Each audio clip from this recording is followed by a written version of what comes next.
코드쿤스트의 쿤스트 뜻은 독일어로 예술이란 뜻입니다. 한마디로 이름의 의미는 코드명 예술, 내가 쓰는 코드는 예술이다 라는 뜻이라고 합니다. 이영지와 코크는 고등 래퍼를 통해 인연을 맺었습니다. 이때 코크는 이영지를 프로듀싱해 우승을 안겨줬으며 이영지를 프로듀싱해주면서 인생을 바꿔주고 싶었다 라고 이야기했습니다. 참고로 이영지는 현재 제일 잘 나가고 있는 예능인 래퍼로 활동 중이죠. 이영지가 다이어트를 하고 인스타그램에 사진을 게시하자 코드쿤스트는 우리 이영지 뼈만 남았네 라고 댓글을 남겼는데요. 그러자 어떤 누리꾼이 오빠는 가루만 남았어요 라고 댓글을 남겼습니다. 해당 댓글은 많은 좋아요가 찍히며 좋은 반응을 얻어냈습니다.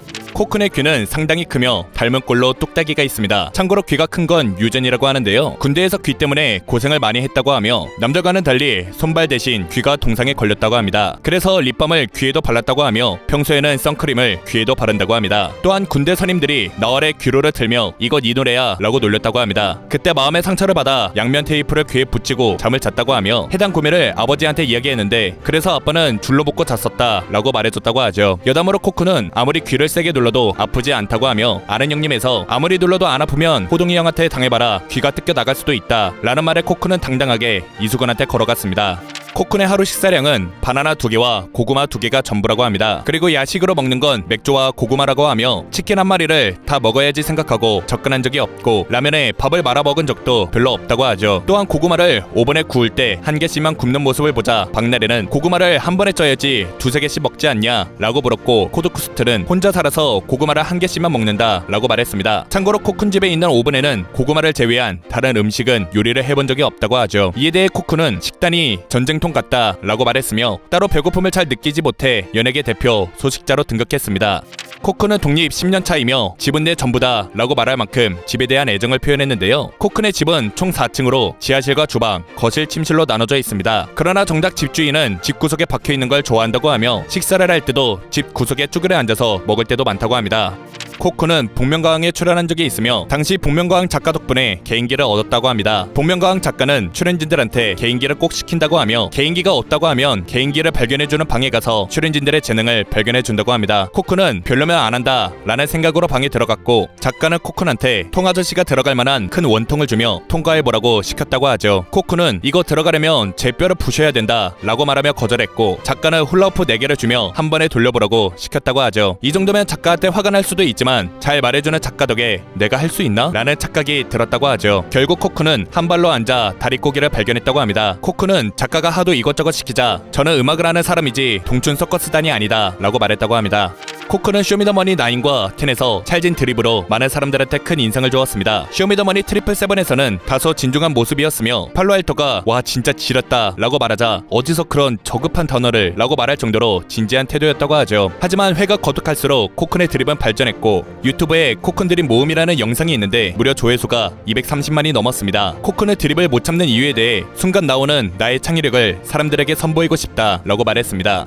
코드쿠스트는 음악을 전문적으로 할 생각은 없었다고 하며 처음에 힙합이 아닌 락을 좋아했다고 합니다. 그러나 다이나믹 듀오 소울컴퍼니의 음악을 들으면서 국내 힙합을 심오하게 찾아 들었다고 하죠. 그렇게 음악에 빠지게 됐고 공부도 안 하고 음악만 계속 들었다고 합니다. 그래서 그가 가장 힘들었던 시기는 바로 군복무 시절이었다고 하며 음악을 들을 수 있는 기기 반입 자체가 불가능했던지라 군복무 시절이 가장 힘들었다고 합니다. 이후 코크는 제대하면 취미로라도 스스로 음악을 만들어 보겠다 라고 다짐했다고 하죠. 참고로 코크는 군대를 가기 전까지만 해도 하고 싶었던 게 없었다고 하며 음악에 대한 꿈은 군 복무를 하면서 찾았다고 합니다. 이를 계기로 프로듀싱을 시작하게 됐고 점점 욕심이 났다고 하죠.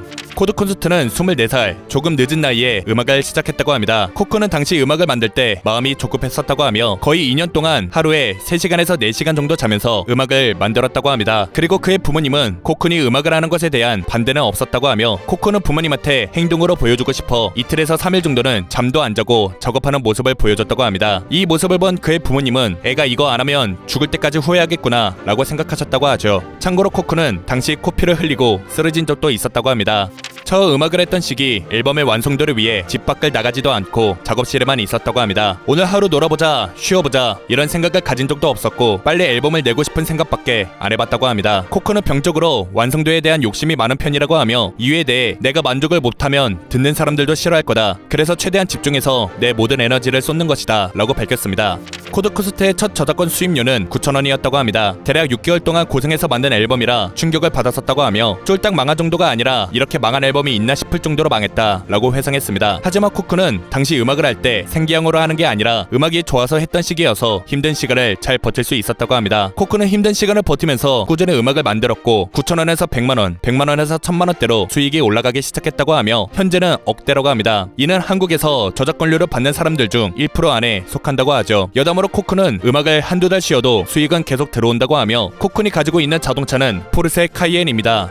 코드쿠스트는 쇼미더머니 777에서 9대2로 모든 음원 차트 1위를 달성, 고등 래퍼 3에서 덕화역과 프로듀서로 출연해 이영재를 우승시켰습니다. 이후 사이니어에서 2위, 쇼미더머니 9에서 2명의 래퍼를 파이널로 진출시켰고 쇼미더머니 10에서 웨이크업을 프로듀싱해 멜론 차트 일간 2위를 기록했습니다. 또한 쇼미더머니 10에서 신스와 조광일을 파이널로 진출시켰고 조광일한테 우승을 안겨줘 쇼미더머니 우승 프로듀서가 되었습니다. 참고로 이때 코드쿠스트는 눈물을 흘렸는데요. 그 이유에 대해 래퍼 신스가 되게 잘하는데 내 느낌에 인정받지 못하는 느낌이었다. 그런데 결승에서 2등을 하니까 눈물이 났다 라고 밝혔습니다.